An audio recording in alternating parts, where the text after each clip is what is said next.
de la materia Ciencias Física, de segundo grado de secundaria.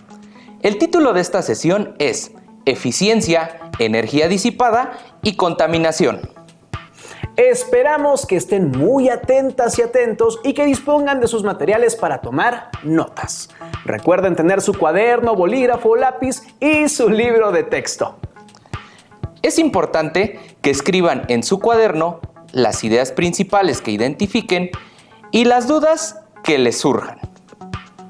Así, después de esta sesión, podrán consultar su libro de texto u otras fuentes de información confiable para profundizar en el tema o resolver sus inquietudes. Muy bien, vamos al encuentro del conocimiento en compañía del maestro Diego.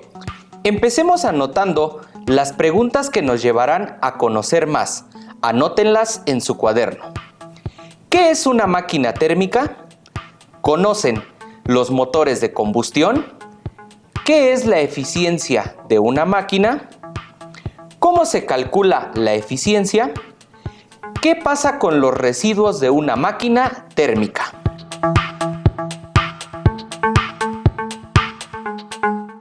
Maestro, recuerdo que en las sesiones anteriores hemos hablado sobre las máquinas térmicas. Llegamos a la conclusión de que una máquina era un conjunto de elementos que nos permitía realizar una transformación de energía.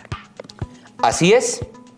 De hecho, hablamos mucho sobre las máquinas térmicas, las que transforman la energía térmica en otra para poder realizar un trabajo. Analizamos las máquinas de combustión externa, como el tren o los barcos de vapor, que tuvieron mucho auge en el siglo XIX y principios del siglo XX. Fueron un gran eslabón para la revolución industrial. Yo me quedé pensando y observando las máquinas con las que interactúo en mi vida cotidiana, pero no encontré muchas máquinas de vapor. Sí pude identificar algunas máquinas térmicas como los automóviles, pero esos no funcionan con calderas como las locomotoras. Tienes mucha razón. En el transcurso del siglo XX se inventaron algunos otros tipos de máquinas térmicas. Entre ellas destacan los motores de combustión interna y los motores de reacción. Según entiendo, la mayoría de los vehículos modernos funcionan con motores de combustión interna, como los automóviles y las motocicletas. Es correcto. Los motores de combustión interna son las máquinas térmicas más comunes, mientras que los motores de reacción se pueden encontrar en los aviones, cohetes espaciales y en misiles. ¿Y por qué ya no se usan los motores de combustión externa? Puedo decirte que la sustitución de los motores de combustión externa se debió a su gran tamaño y a que no eran muy eficientes, además de que requerían mucho mantenimiento, pero aún se siguen usando. Las turbinas de vapor son unas máquinas de combustión externa que se utilizan en la mayoría de las centrales generadoras de energía eléctrica. La razón de su popularidad es que al ser motores de combustión externa, no importa con qué combustible genere el vapor, y por eso se pueden adaptar a las necesidades de cada caso. Pero tienes razón, la mayoría de los vehículos modernos funcionan con motores de combustión interna, que al quemar gasolina al interior de sus cilindros, producen gases que permiten mover un sistema de pistones. También reciben el nombre de motor de 4 tiempos. Eso sí los conozco, maestro. Se supone que en el primer tiempo se abre una válvula para que entre una mezcla de gasolina con aire. En el segundo, el pistón sube para comprimir el gas.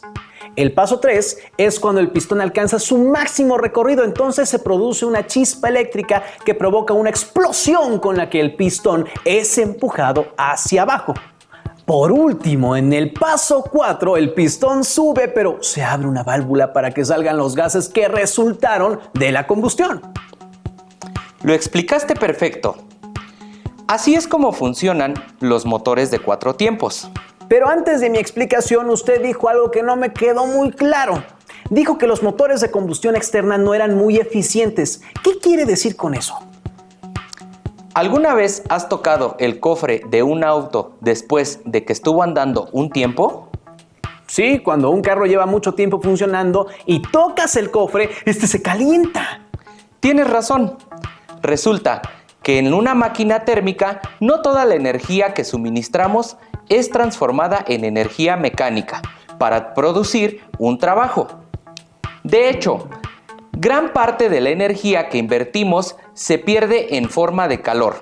La relación entre el trabajo producido por la máquina y la cantidad de energía en forma de calor que se le suministra es conocido como la eficiencia. Maestro, no me queda muy claro esto de la eficiencia. ¿Podría explicármelo de otro modo? Imagina que un pariente tuyo hace comida para vender y te pide que tú la repartas de casa en casa. Cuando tu familiar te da las entregas, tú, en lugar de ir directamente a la casa de las personas, decides dar unas vueltas en el parque y luego llevarlas. ¿Piensas que esto es eficiente? Pues no, porque en lugar de ir directo estoy perdiendo el tiempo. Además, si tengo que entregar varias órdenes, al final del día me voy a cansar mucho de estar dando vueltas y vueltas en el parque. A lo mejor me siento muy cansado después de unas entregas y ya no tengo energía para hacerlas. Pues con las máquinas térmicas es un proceso parecido. Claro, ellas no se cansan, pero no utilizan toda la energía que está disponible para realizar el trabajo. Las máquinas térmicas nunca podrán aprovechar el total de la energía que se les suministra, debido a que la mayor parte del calor proporcionado, en lugar de convertirse en trabajo mecánico, se transfiere a la atmósfera, ya sea por el calor que arrastran los humos y gases residuales calientes o por el calor perdido a través de la radiación y la fricción entre sus partes móviles. Eso no me suena nada bien. ¿Quiere decir que mucho del combustible básicamente se está desperdiciando? Digo, maestro, dígame, ¿cómo podemos saber cuál es la eficiencia de una máquina térmica? Realmente es muy sencillo calcular la eficiencia, siempre que se conozcan ciertos valores. Como te comenté antes, la eficiencia de una máquina térmica es relación entre la energía de entrada o de combustión y la energía que se aprovecha o el trabajo que realiza la máquina. Y para calcularla vamos a utilizar la siguiente fórmula: E minúscula igual a W mayúscula entre E mayúscula, donde la letra E minúscula denota la eficiencia de la máquina. La W mayúscula es la energía que se puede aprovechar o el trabajo que realiza la máquina. Y E mayúscula es la energía en forma de calor que se le ha suministrado a la máquina. Maestro, ¿en qué unidades se va a medir la eficiencia? Porque, hasta donde recuerdo, tanto el trabajo como la energía suministrada se mide en joules. Es correcto. Como W y E tienen la misma unidad, los joules, al dividir joule entre joule, podríamos decir que las unidades se anulan. Lo que termina midiendo la eficiencia es un porcentaje.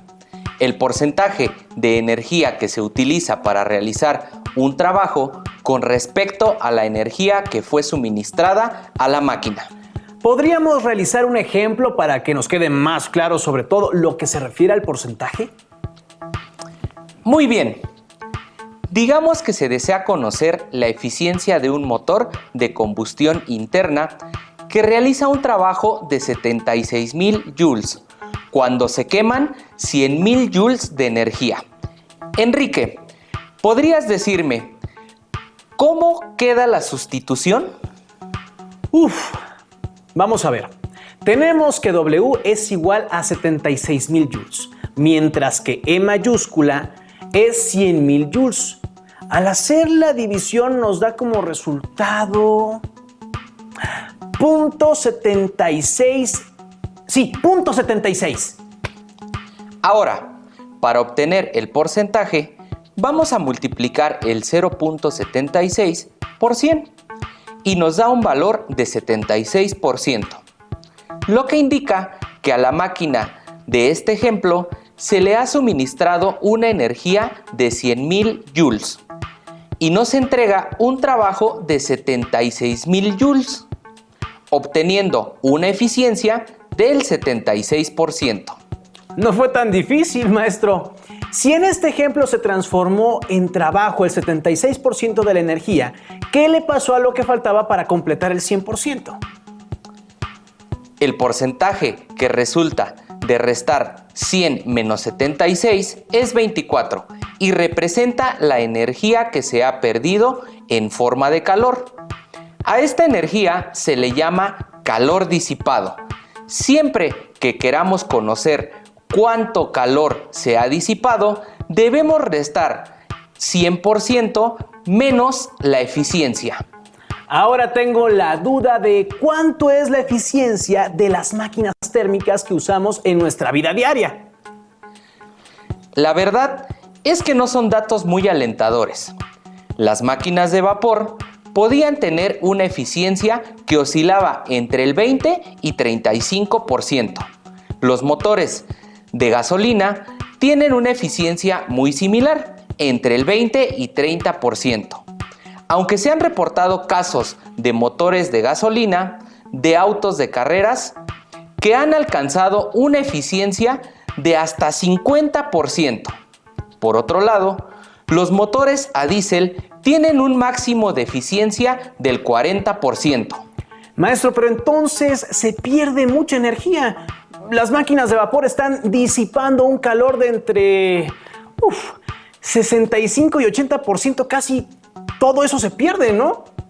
En el mismo caso para los motores que funcionan con gasolina y diésel, que si lo pensamos muy bien, son los más comunes.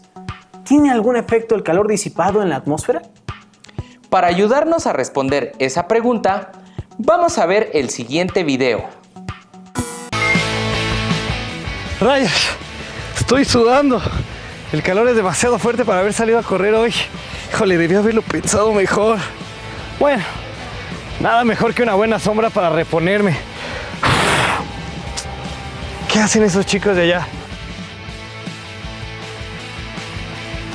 ¡Ey! Oigan, chicos, dejen de hacer eso. ¿Saben el daño que hace tirar y quemar basura?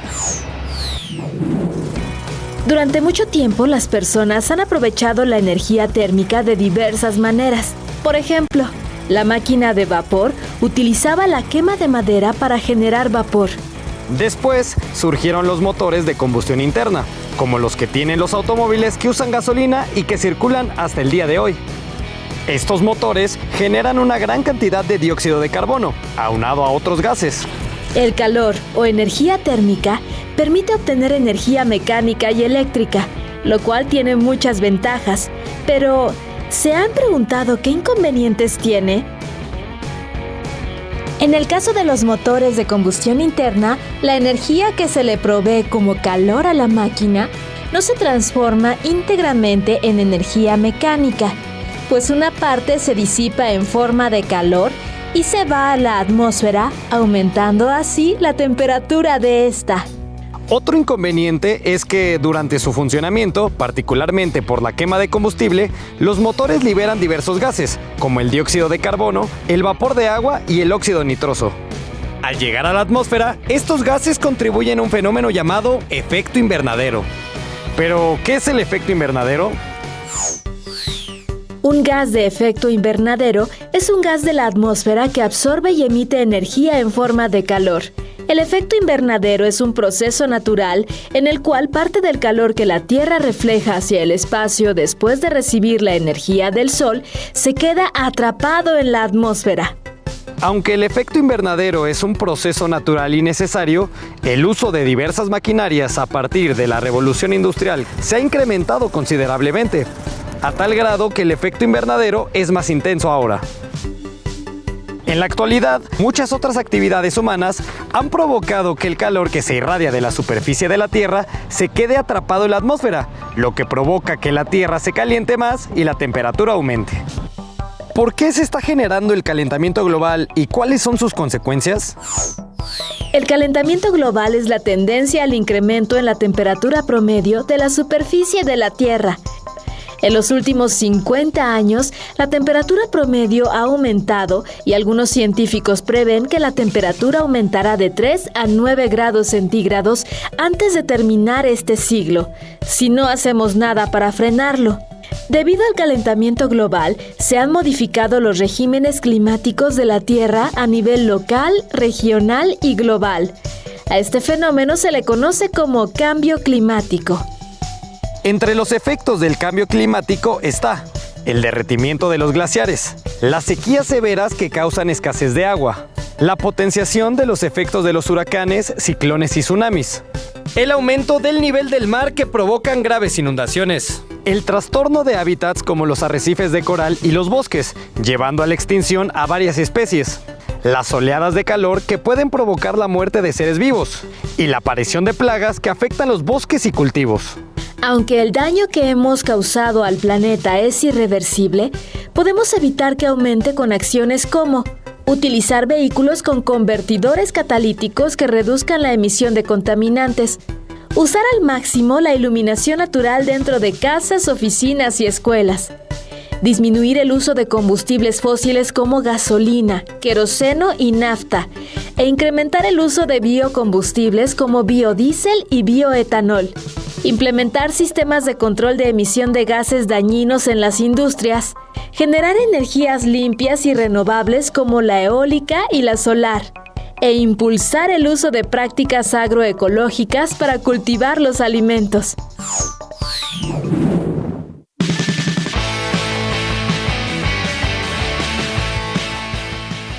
El uso de la energía para satisfacer nuestras necesidades nos brinda grandes beneficios, pero el costo para el ambiente y los ecosistemas es muy elevado. Por tanto, la Tierra está pagando las consecuencias de un consumo energético irresponsable. ¿Y tú, estás dispuesto a hacer algo por nuestro planeta? Maestro, la emisión de gases contaminantes así como el calor disipado por las máquinas térmicas parece un problema bastante grave. Tienes mucha razón. Como pudimos ver, tanto el calor disipado como los gases que resultan de la quema de combustibles afectan el equilibrio de la atmósfera. La atmósfera es un factor clave para el desarrollo y el mantenimiento de la vida en la Tierra. Todos los procesos de combustión generan desechos que se incorporan a la atmósfera y la contaminan. Tiene mucha razón. Mantener la calidad de la atmósfera no es solo importante para contrarrestar el calentamiento global, sino que es primordial para nuestra salud. Según la Organización Mundial de la Salud, en 2012 la contaminación del aire fue responsable de 3.7 millones de muertes en el planeta.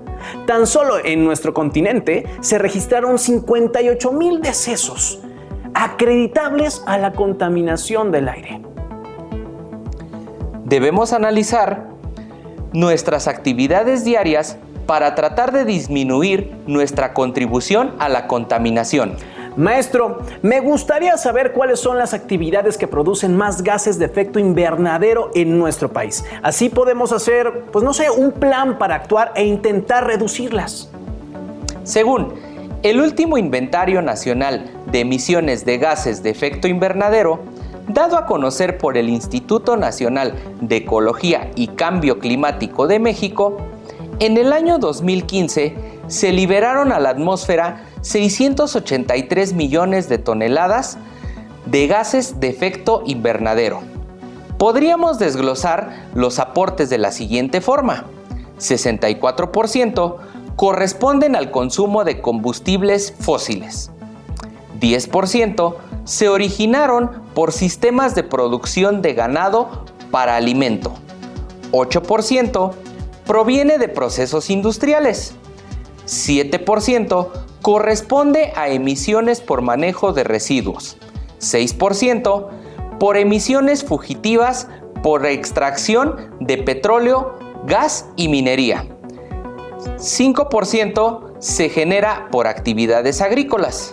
Entonces, la gran mayoría de los gases de efecto invernadero los producen procesos relacionados con la utilización de combustibles fósiles. ¿Cuáles son los sectores que los necesitan?